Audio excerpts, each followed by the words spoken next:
How to recover GoTyme Bank account without phone number. Hi everyone, I'm here to assist you today without any delay. Let's jump right in. First, open Chrome and search GoTyme.com and you'll find this kind of screen pop up. If you're not able to recover your bank account without phone number, what you can do is scroll down in this website. At the bottom, you'll find Contact Us. Simply click on Contact Us at the bottom, and it will lead you to this page.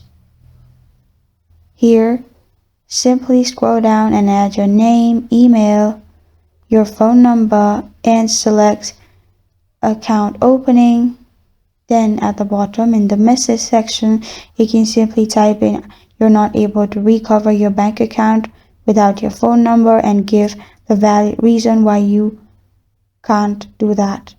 After you do that, press on submit and bank will review and get back to you. This is how to recover GoTyme bank account without phone number. Thank you for joining me today. If this video helps you out, please leave a like and subscribe for more. Got a question or want to suggest a topic, comment below. Thank you for watching.